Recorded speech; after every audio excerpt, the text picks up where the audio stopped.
Babel knocks your socks off. That's both of those are absolutely epic.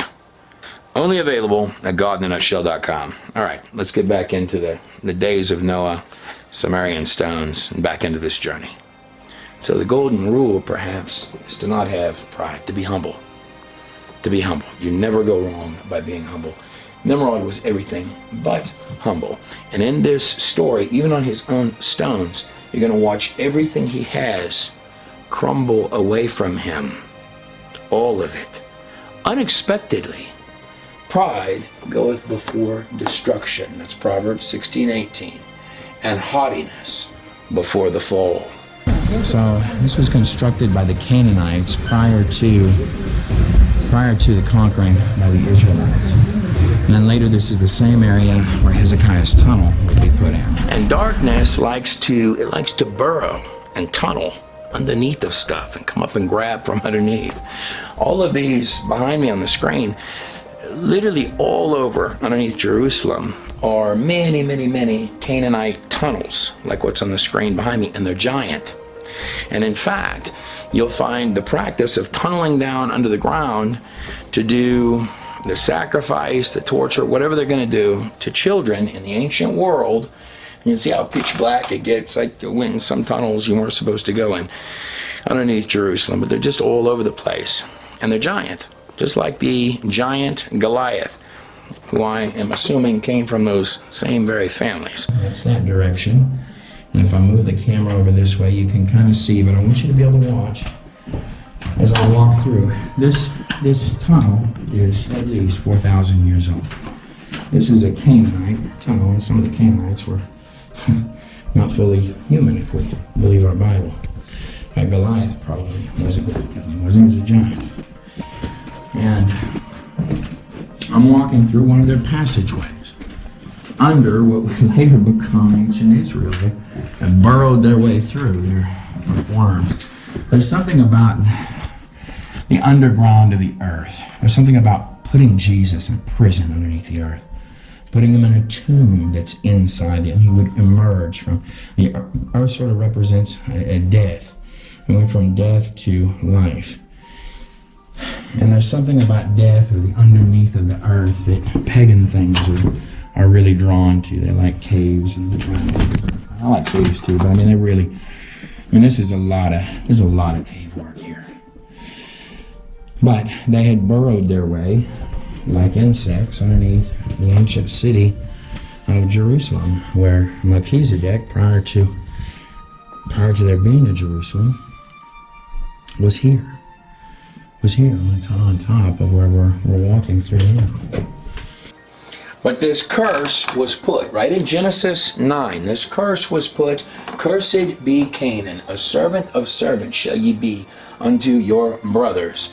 And Canaan it's a split off from Ham. So Ham had a variety of children, and one lineage coming through Cush would lead to Nimrod, and you have Egypt, and you have Put, but you also have Canaan that would come from Ham. And by the way, any of these boys could just spiritually come back to the Lord. I mean, God even died. Jesus gave his life even for the Nimrods among us, if we'll humble ourselves.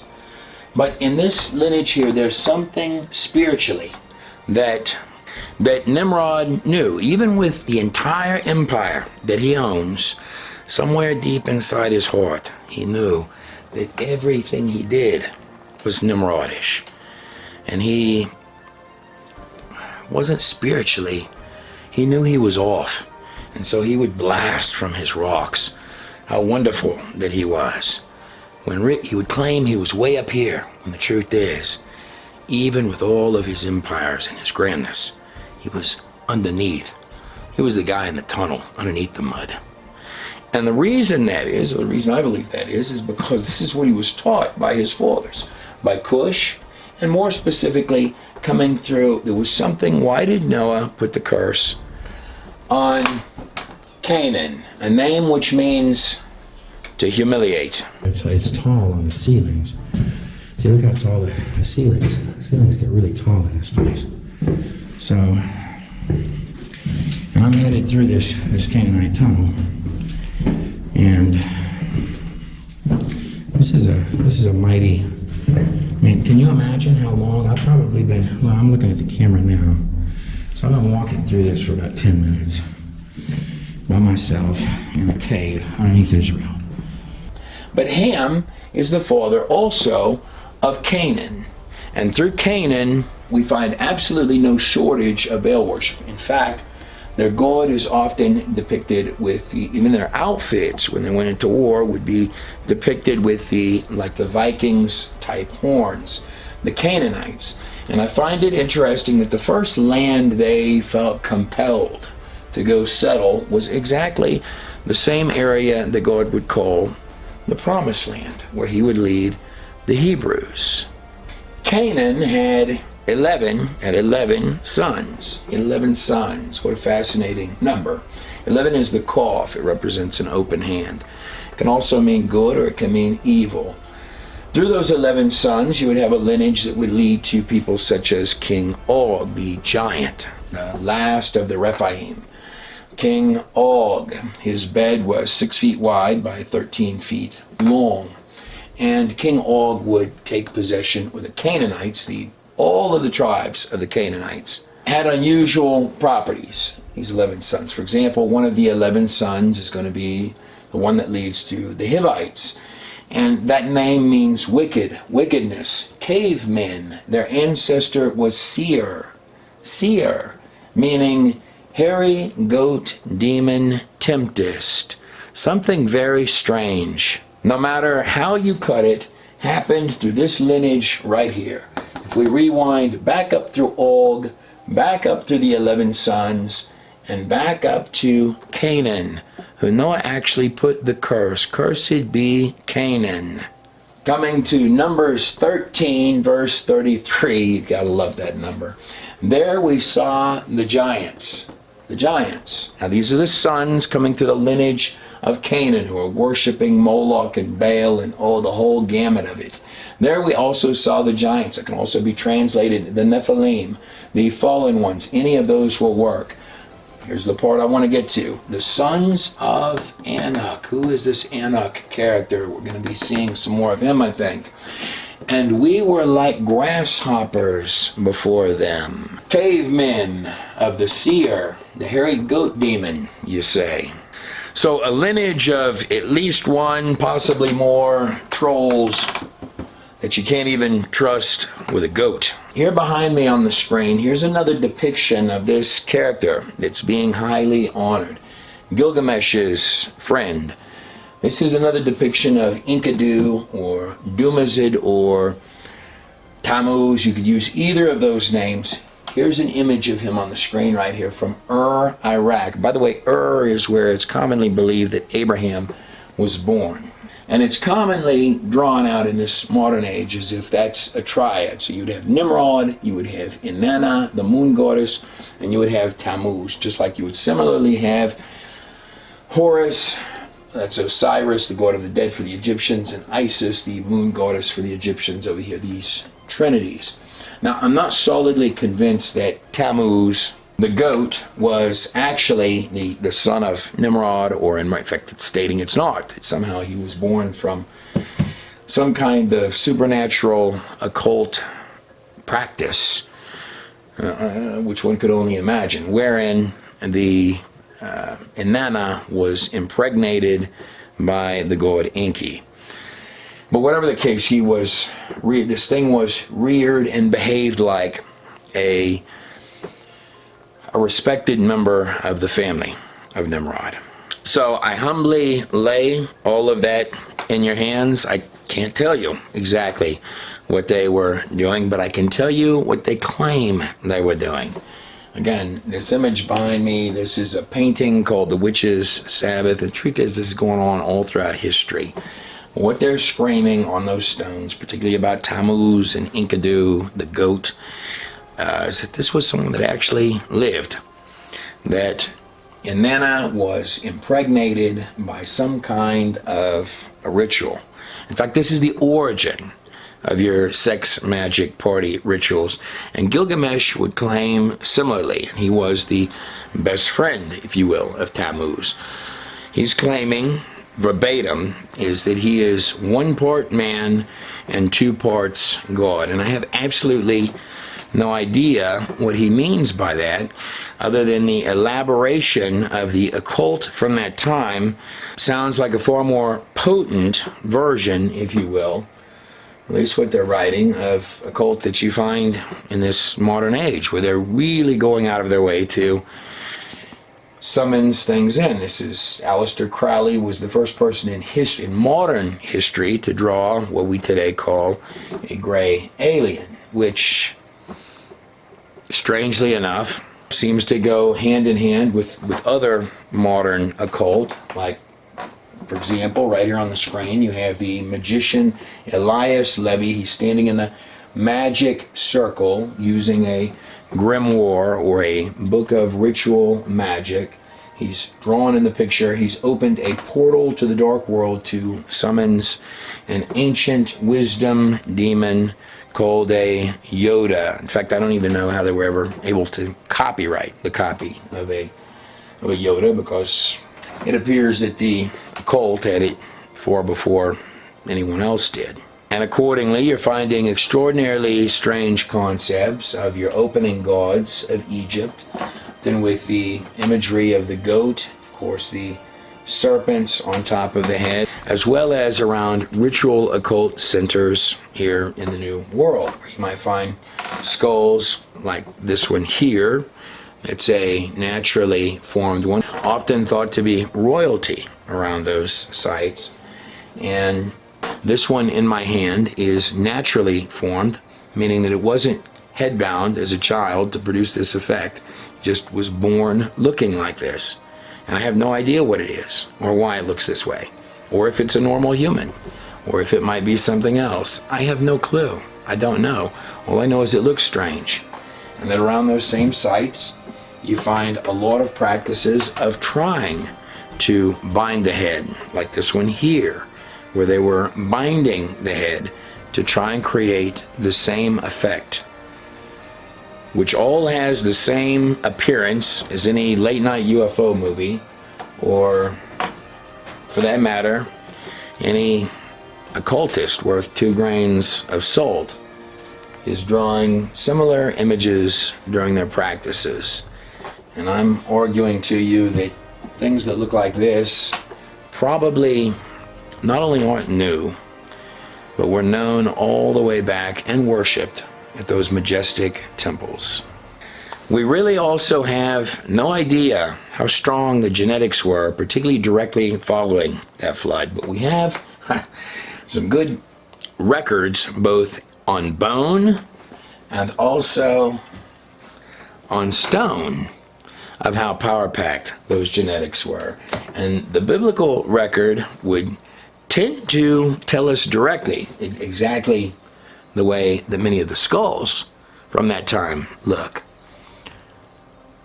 That many of these people not only had stronger genetics, and that can have a lot of implications, but they could live for hundreds of years. And with regards to that part of it, the long lifespan part of it, which, by the way, is covered on not just your biblical text, but all of these records are giving you enormous lifespans, that they believed that the people coming right after that flood lived for enormous amounts of time. I believe that there's sound reason within the bone structures to believe that. And a part of that has to do with the bone growth on the front of the face. You can see how the bones in your head, actually in your entire body, continue to grow for your entire life. Your hat is not going. Your hat that fits at the age of 20 is probably not going to fit at the age of 65. And what you're looking at here is enormous bone growth. You can see the brow ridge growth on these Neanderthal skulls is. Take a look at it yourself. I sincerely believe, what I believe the strongest, is that there should be more research on all of that, but most especially on the ancient skeletons and the lifespans of the ancient skeletons. Now, with all of their witch doctors, even at the base of Mount Hermon, where they also, right side the mouth of that cave, the mouth of the devil, Pan's cave, they had an altar in there for human sacrifice. Where didn't they have an altar for human sacrifice?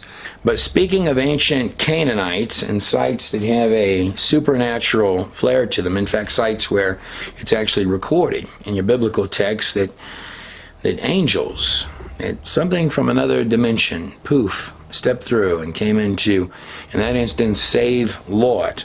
But sites that have a supernatural flair to them, well, the site of Sodom and Gomorrah, if we're talking about angels and things that step through from some other realm that we don't understand, the site of Sodom and Gomorrah would certainly fit that bill.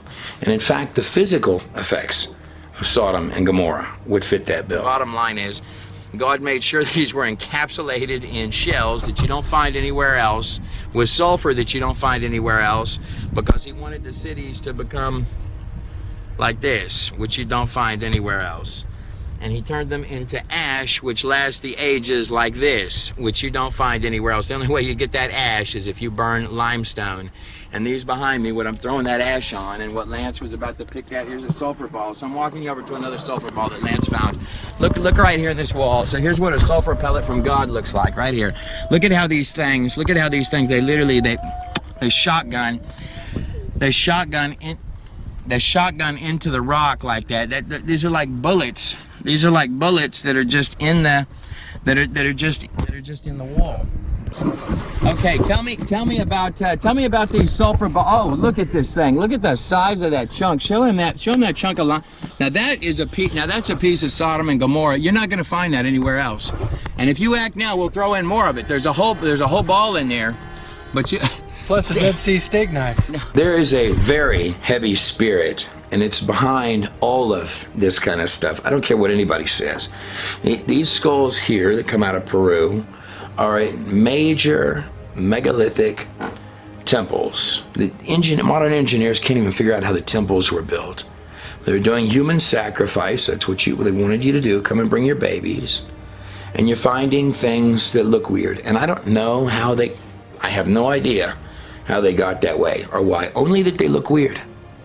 And that's what the texts are telling you, that there were strange things going on in the past, and that they were trying to copy practices from the pre-flood world that had come over in the dark heart, probably of Ham. And the spirit behind it is a spirit still in existence today. Still in existence today. And I'm going to read you from Yashar 4, because so it was in the days of Noah, so also shall it be in the day of the coming of the Son of Man. So what was it like in the days of Noah before the flood? Well, in Yashar 4 it states this: and every man made unto himself a god, an American idol. He was his own god, his own idol. And they robbed and they plundered every man his neighbor and even his relative. Does that sound familiar to your world today? And they corrupted the whole earth. And the earth was filled with violence. And they probably did this as they said they were doing good and they wanted to save the planet. They say they do good. Well, they do everything that's not good. In fact, everything that's actually upside down. They call stealing good. They call theft good. They call lies good. In fact, the empire is built on. Nimrod was the king of liars. In fact, on this little seal here that I'm going to show to you, this little seal that's in my hand, that's the Inky coming forth from the Abzu right there. That's a common image of the Inky coming forth from the Abzu. And right next to him on this side is a little character called the two-faced priest. This is the beginning of your political systems, your politicians.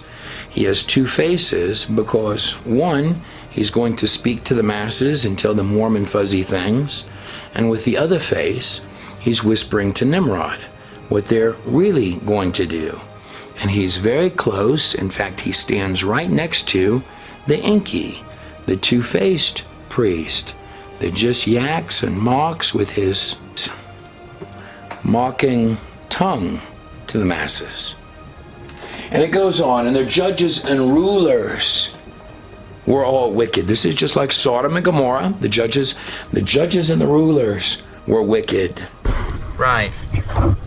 Okay, this is processed to its purest form, is what he's stating there. And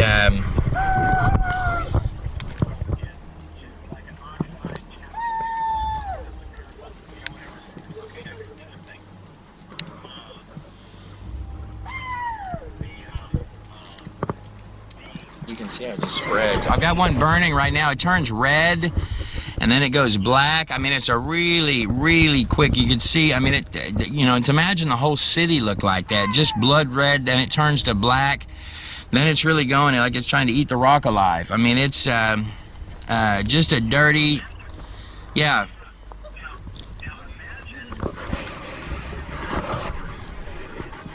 Sound like your court systems today?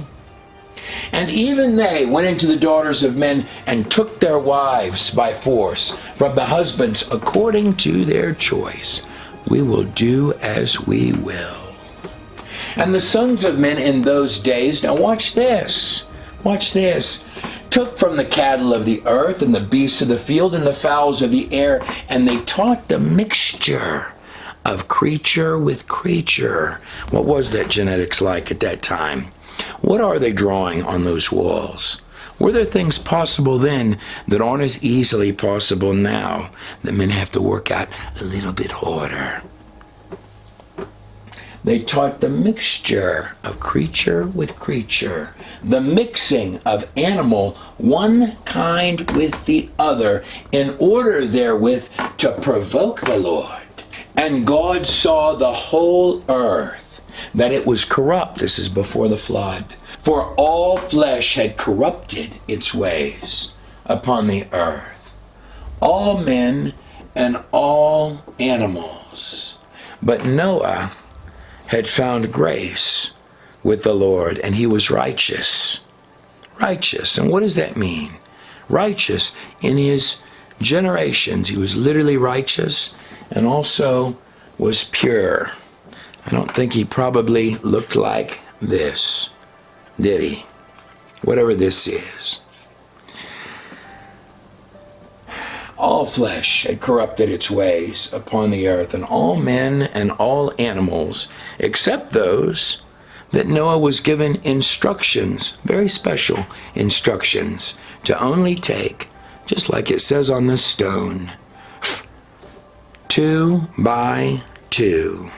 So whatever all of the issues were, this side of the flood that were going on didn't begin out here with Nimrod, but they began in that lineage back here before Cush, and somewhere, whatever this goat weirdness business is, first started this side of the flood right here between Ham and Canaan.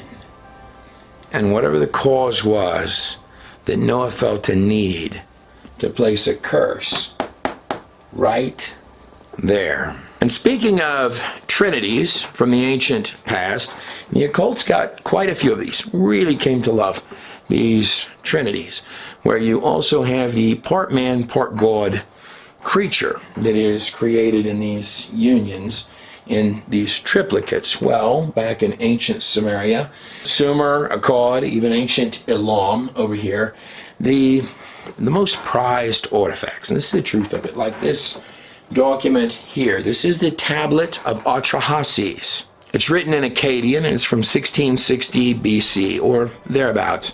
Arphaxad is the Noah on this account. You're going to find a lot of names for Noah. In fact, you're going to find one of the most prized things on not just some, not just a few, but all, pretty well all of these stones, coming from the very beginning of our recorded history.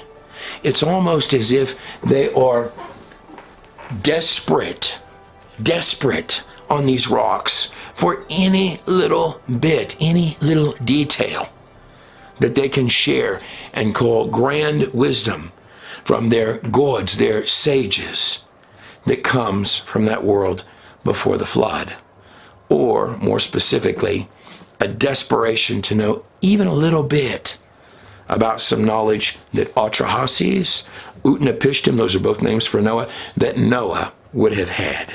And when you begin to come at it from that perspective, even with their trinities of gods, it begins to open up a brand new picture for you. But there's no argument of this. Whatever it was they were doing, they were taking it very seriously. You have a bird one that sort of looks like it has a crow's head. The crow was the prized bird in all of their flood accounts. So whereas in the biblical account of Genesis, it's the dove. Both are covered in these accounts.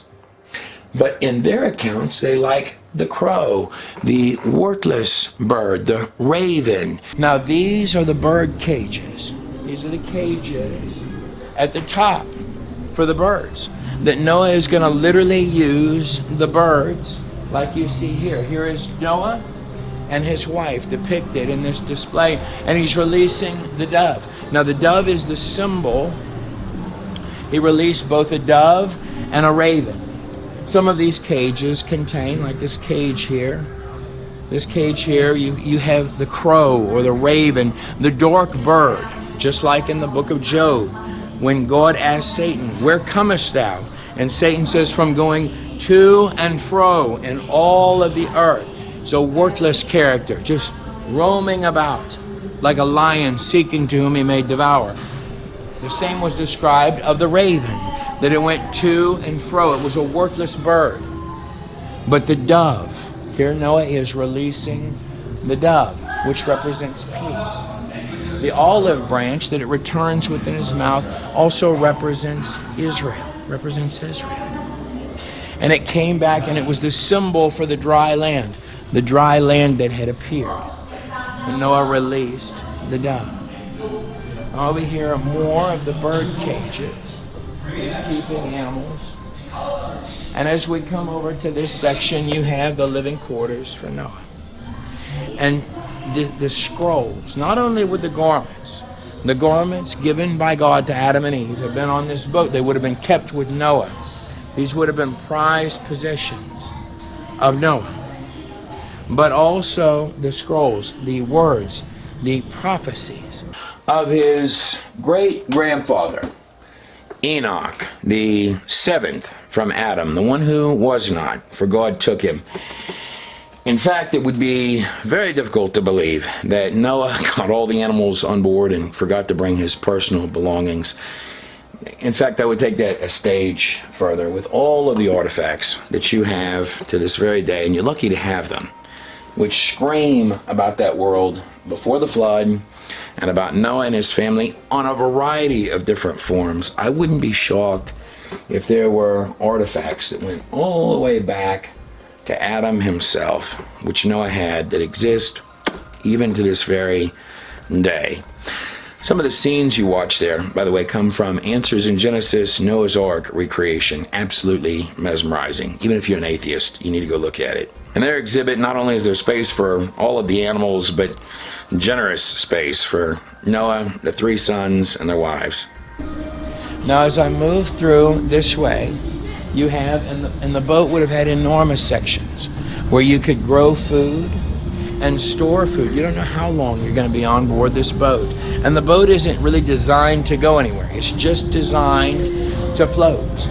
And above all this, above where you had the potted plants that are dangling and growing, whatever they might be growing, in these areas where you have all sorts of food growing, right above this you have the windows that are described in Genesis, where the sunlight would go through, and it literally goes all the way down to all of the animals, even in the bottom. But following that flood, they literally are building a tower, and the purpose of the tower is to be a gate for the god, a gate for a dark god.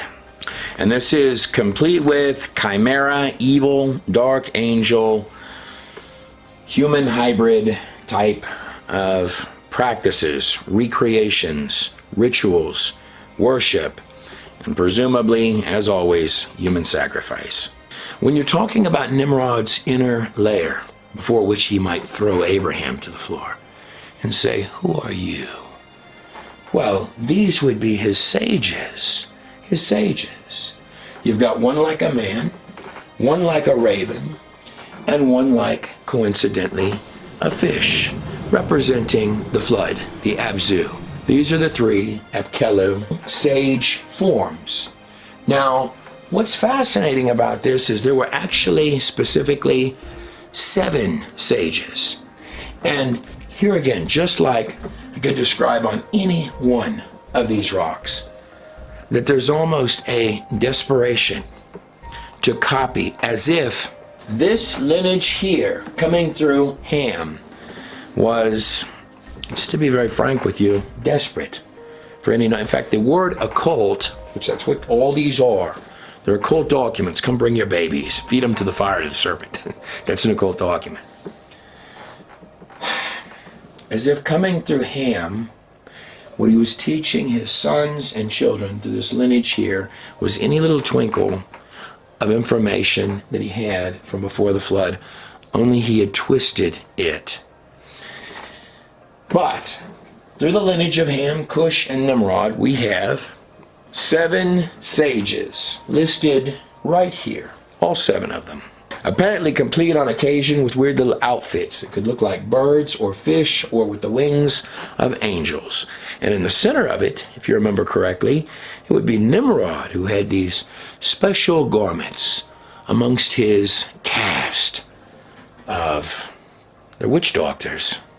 If we were to make one overriding assessment of all of the beginning, the opening cities and empires and little bitty temples of ancient Samaria, all of them are a longing in their documents, their stories, their stones, a longing for the world, to have little pieces of that world before that flood, and to deify them in their temples. As if amongst these 3 boys, and these weren't children, by the way, these were full-grown men. They're probably older than many of you watching this. They are. We're going to look at that.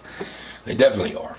These were full-grown men who had helped build a full-size super tanker ship. That's what these boys were. But the 2 of these boys and Noah wanted out of that world. But that one of those boys, specifically Ham, carried that pre-flood world over in the dark parts of that pre-flood world. He carried them over in his heart. And from his heart, or the dark parts thereof, that he probably tried to keep inside, it takes an awful lot for a father like Noah. There's not even anyone else in the world to say, son, I'm putting a curse on you. And there was some part of this that dealt with Noah's nakedness. Ham was in, it's mentioned in the text just very strangely. What was Ham doing? What was Ham doing? The origins of Samaria, just like the origins in that pre-flood world, were all a sexual orgy, a perversion of all sorts. What's Ham doing in the tent, looking at his father's nakedness? Then he's going to steal. But it has to go even further than that for a father to say, look, son, we're done. We're done. We're done. I'm not even giving you a blessing. I'm putting a curse through that lineage. And not even directly on you, but on one of your sons, because son, just get away from us. It takes a lot.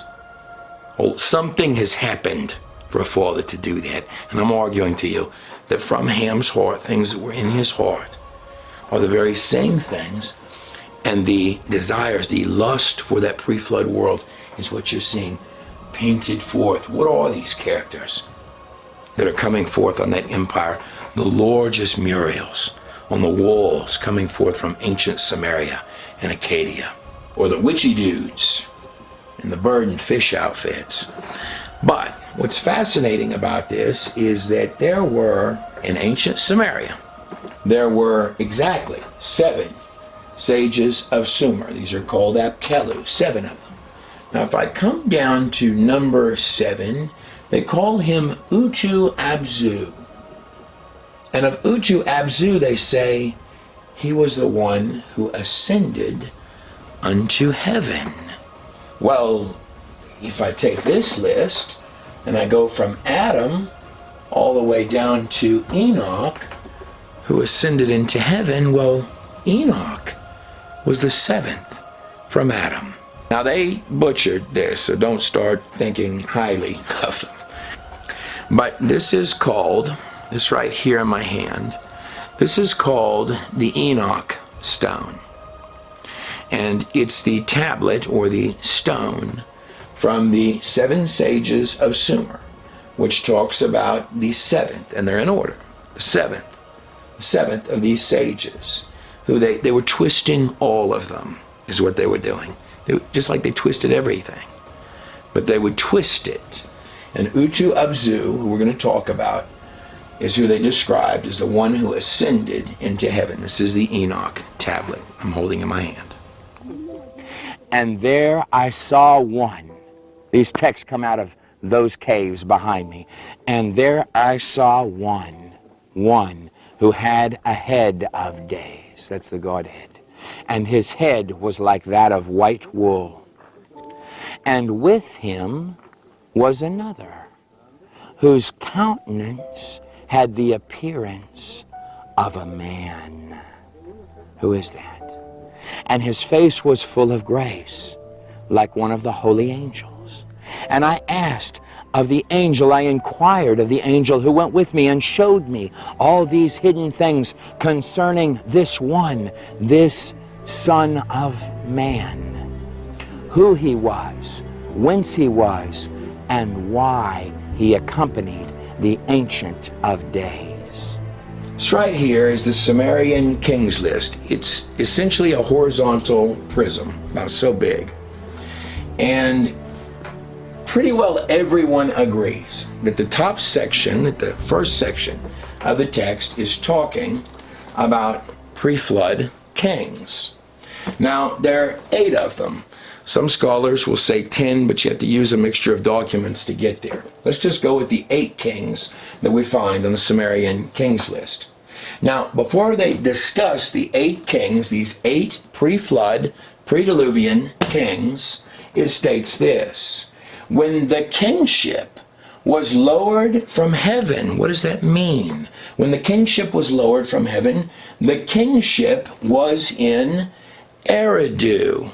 Now, it would only make sense that they would speak of Eridu because Eridu is the actual site of the Tower of Babel. This was an actual ziggurat, a towering ziggurat, one of the largest, many football fields in size, just for the base of it. The ziggurat of Eridu was somehow shaken to its base. This right here is the Eridu Genesis that I'm holding in my hand right here. And this right here on the screen, in the Fertile Crescent, the cradle of mankind, where everything started, this right here is where that tower was, where that ancient ziggurat was, the ziggurat of Eridu. Just a little ways down from where the boat that saved all mankind is recorded to have landed. But if I come back to my Sumerian Kings List in its general overview, when the kingship was lowered from heaven, it was in Eridu. Now, if there are 8 kings, and by the way, those 8 kings range for 241,200 years, according to the Sumerian Kings List. So whatever scribe authored this, put this together, collaborated this work of the history of Samaria, history of the kings of Samaria, believed that there were extremely long lifespans on these kings before that flood. Now, if the first king was lowered from heaven, could that possibly, and I'm just throwing this out there, could that possibly be talking about Adam? Their belief that Adam was directly from God, therefore from heaven. Now, over in Genesis 1:27, it states this. Verse 27, so God created man, that's us, in his, God's own image. In the image of God, he created him. That's a bold statement. What does that even mean? But make absolutely no mistake about it, these texts are going to go on to tell you that you are in a place not only teeming with life, but lots of things you don't understand. that are behind the scenes and that will pretend to be friendly, but are looking only to destroy you. So that brings up the question, how would one know the difference between the two things? Let's keep looking, let's keep going on our Sumerian kings list. We go a little further into this. What they're directly stating is that there were really long lifespans before the flood on that document. There's no argument of that. And that directly following that flood, they had still pretty long lifespans, but not like before the flood. But more than this, you're looking at 8 of them. And of course, Adam wouldn't count because he would be the kingship lowered from heaven, if we'd be correct on that. And then you have 8 kings, and then of course, on the Epic of Gilgamesh, Utnapishtim, or Noah. Utnapishtim is the Noah on the Gilgamesh account. Well, Noah wouldn't count because he came over the flood. So that would leave 8, which would actually make the 10 generations, the genealogy of 10 generations, generation-wise, that you have from Adam to Noah in your biblical Genesis text. Now, the properties of just that list of names, I find so many properties in those biblical texts, all the way down to the letters, the minute details. But just in this list of names here, just this list of 10 names, which I promise you, you will never find anything like it on the Eridu Genesis. Or in Gilgamesh's list of girls, and how much fun he had playing around with Tammuz. If I look at the literal meaning of these names in the book of Genesis, it reads, man, appointed mortal sorrow.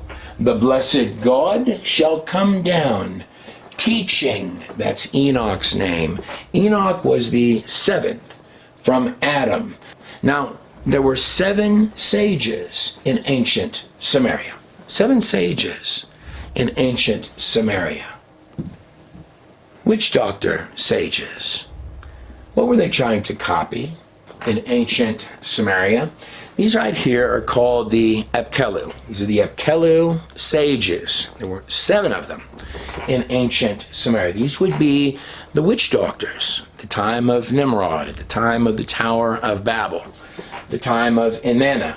The powerful religious leadership, almost like they were wearing these special outfits.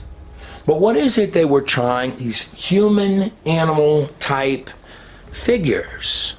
Now, it's not just that there were 7 sages, just as with Enoch and Ham. Ham would have known, he wouldn't have had the actual texts, the documents that Noah would have carried over on the boat following the flood. But he would have had the knowledge of everything that Noah had taught him. And in Enoch, you have 7 angels that Enoch corresponds to in that entire document. No matter what anyone believes about it, there's 7 angels, each with their own purposes. Well, there are 7 of these occult witch doctor sages in ancient Samaria. And the last one is Utu Abzu. Notice that name, Utu, just like on this tablet. Something very special they meant in Sumerian Akkadian with this name, Utu. This that I'm holding in my hand, this is called the Enoch tablet, or the Enoch stone. Now, Enoch is the one that was not, for God took him in Genesis 5, the number of grace. Now, on the Enoch tablet, written in both Akkadian and Sumerian, it says that Utu Abzu, which was the 7th, ascended into heaven. That's why it's called the Enoch tablet. And that little tablet is from Nineveh. And to put that in perspective, so here's the Tower of Babel, way down here. Here's and Uruk. Nineveh is way up here. It's actually a lot closer to where the boat that saved all mankind landed than a lot of the other stuff dropping down in here. Nineveh is right there. Now, Nineveh is where Jonah, seen right here, an old painting of Jonah, was spit up by a fish. He tried to run, he hated the people, he didn't like the people of Nineveh. And God had said, go tell them to repent or I'm going to destroy them. Jonah tried to run from God and even went on a ship. And the sailors, bad things were happening to the sailors on the ship, and they came to the conclusion that the stranger who had booked a ride on board with them was the source of all of their problems occurring to them. So they decided to throw Jonah overboard.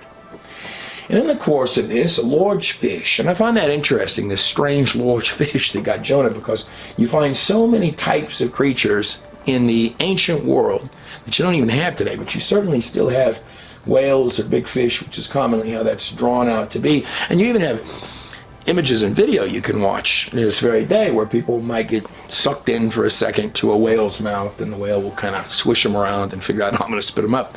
But in this fish's case, Jonah is in that fish for 3 days. 3 days he's in that fish. Then the fish lays itself on the shore and it's kind of choking stuff up, and it chokes Jonah out. And then the people of Nineveh really listen to this message to repent from Jonah, because he came out of a fish. Well, in Nineveh, which is, by the way, located right up here by Babylon, the beliefs they held would, of course, have been the beliefs in this strange Canaanite Philistine god, Dagon. Part man, part fish god, Dagon is what they worship. The part man, part fish that you see a lot in history. Dagon. So after Jonah had been inside of the whale and he's being spit out literally onto the shore of Nineveh, the people of Nineveh saw this. Well, they believed Jonah.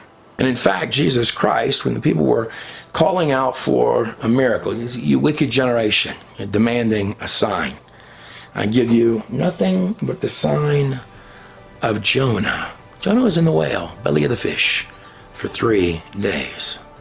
But heading back over to the inception, the start of what would be ancient Babylon, in fact, more specifically, Ararat, right here, because these witch doctors of ancient Samaria, these are the sages, these are the witch doctors of that ziggurat out there in Ararat.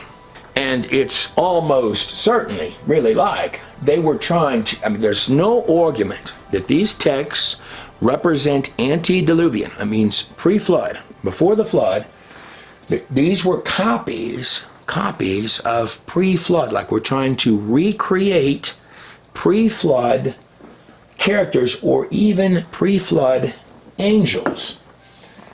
But like everything on the occult documents, it's night and day difference. It's upside down.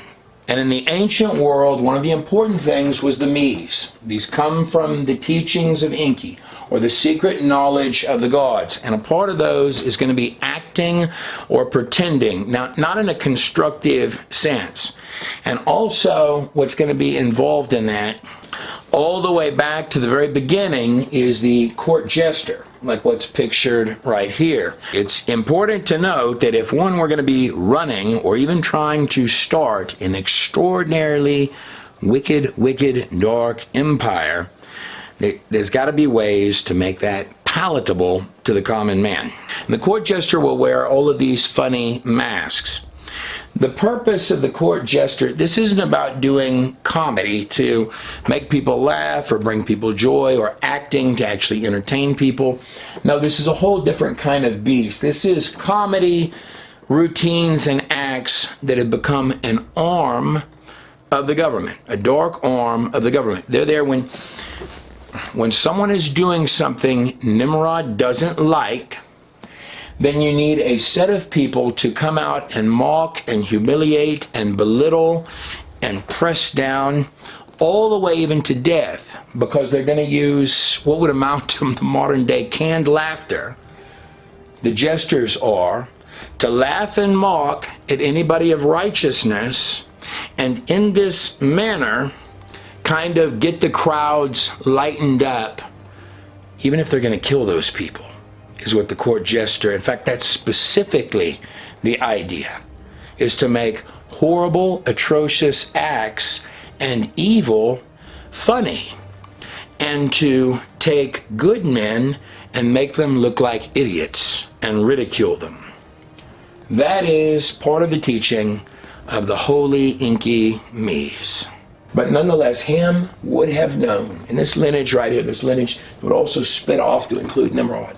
Ham would have known all of the things taught by Noah. The only problem was he would teach everybody things flipped upside down. And he certainly would have known of Enoch, of whom in the biblical text it's written this. Genesis 5, number of grace, starting in 19. And after Yared became the father of Enoch, Yared lived 800 years. 800, what an interesting number. 8 is always the number of new beginnings. Something new began with Enoch. And he had other sons and daughters. Yared did. 21. Notice the numbers here. 21. When Enoch had lived 65 years, he became the father of Methuselah. Something happened to him at the age of 65 that would change him. Something happened.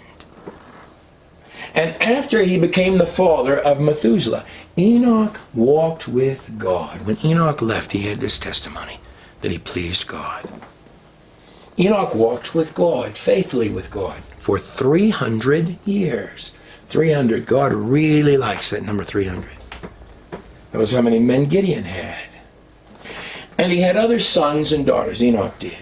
And altogether, Enoch lived a total of 365 years, the same amount as what's on your calendar. Enoch always says in his book of Enoch, they're going to reckon the days wrong. They're going to reckon that, and he was right. He was taken away. God took him. Was that a symbol of something? That in the time of the end of time, his book is written for, geared for, that will be the number of days. That was not the calendar days back then. They used 360-day calendars. 360-day calendars, like a perfect circle. And then they would do workouts for both the sun and the moon. 365 years. Same number as your calendar today. Verse 24. Here again, always a number of high authority. And by the way, these verse numbers were not on there when the texts were written. But it's almost as if God has his hand on everything that goes into these documents. And even leaves preserved for you little rocks where they glorified even little fragments, little bitty fragments of who their ancestors and forefathers were. Enoch lived a total of 365 years. Verse 24, number of high authority. And Enoch walked with God, and he was not, for God took him. So that would indeed bring us full circle back to our 10 generations from the book of Genesis. Going from Adam down to Noah. 10, by the way, is a number of completion. That's how many plagues there were in ancient Egypt. In the Exodus story. 10 times Pharaoh, and we're done. We're done. Man, appointed mortal sorrow, the blessed God shall come down, teaching. That's Enoch. Number 7, the one who was not. His death, whose death? God's death, shall bring the despairing. That's you and I. Rest and comfort. That's Noah's name. 10 generations. Adam to Noah. You would have an impossible time convincing me that some rabbis concocted that in the Genesis text. But if we swing back over to our Sumerian kings list, when the kingship was lowered from heaven, the kingship was in Eridu, where they built their big tower. There were 8 kings. Now this is all pre-flood that they're talking about here. Came down, was lowered in Eridu. There were 8 kings that reigned for an enormously eons of time. Then the flood came and swept them all away. Sound familiar? Now, there are many that believe that the Sumerian Kings list actually uses a sexagesimal system. And what that would mean in short is that it has a whole lot of 6s in it. And behind all that, look at what we've done. Our sages, our angels of ancient wickedness. We come down, in fact, to number 6 right here. The conjurer of the city of Eridu. That's where the tower was.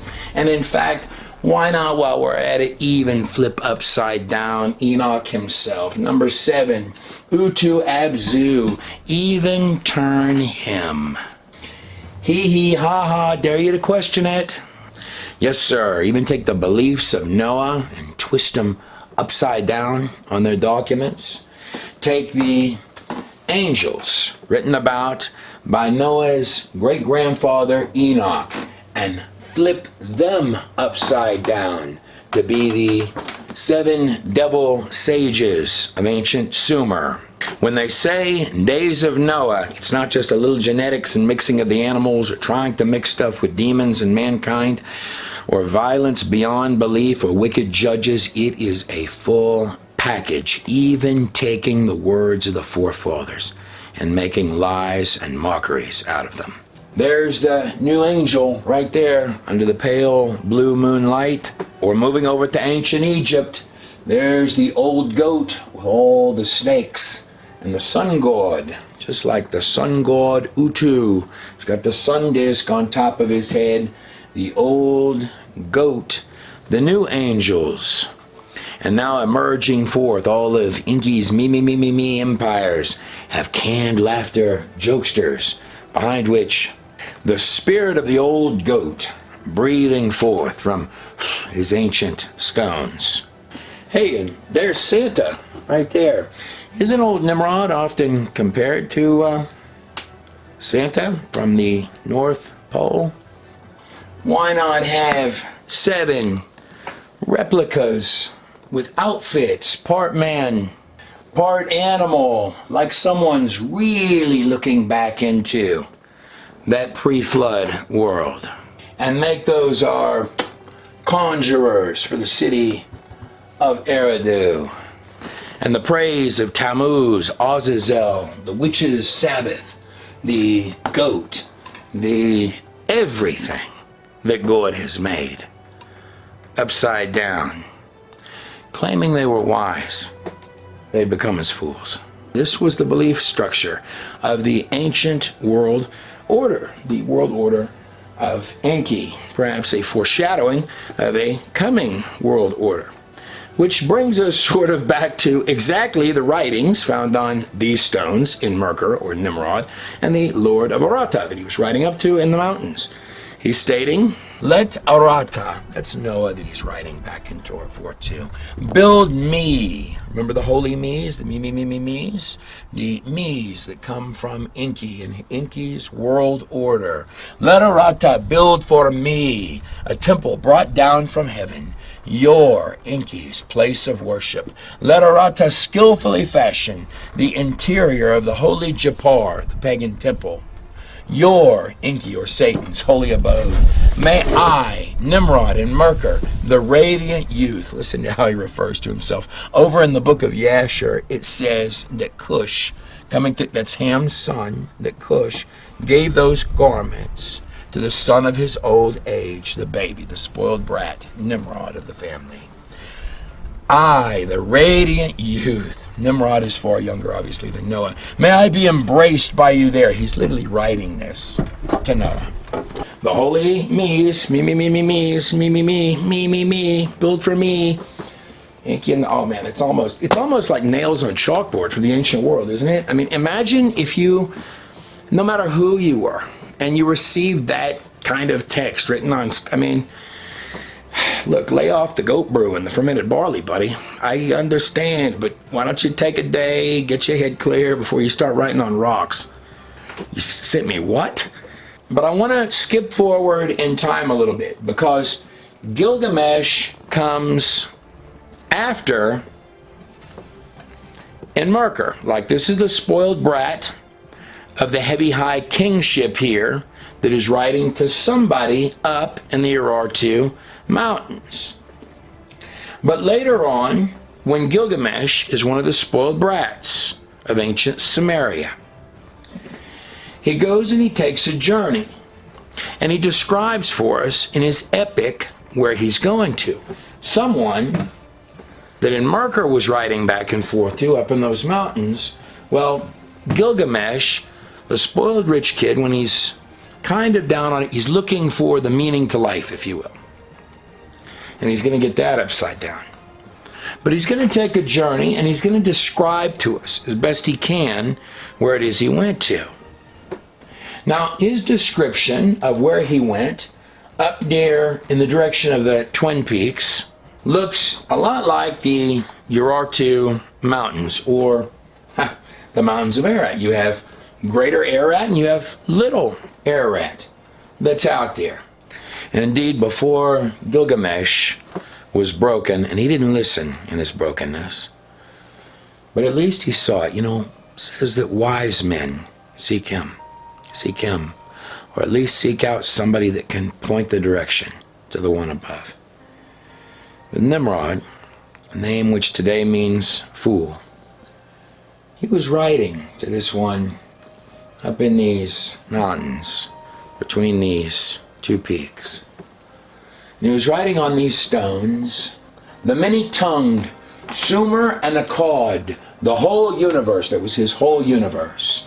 The well-guarded people, may they all address Enlil, that's another name for Enki, the Lord of the air, together in a single language and a single tongue. That's what's on these stones.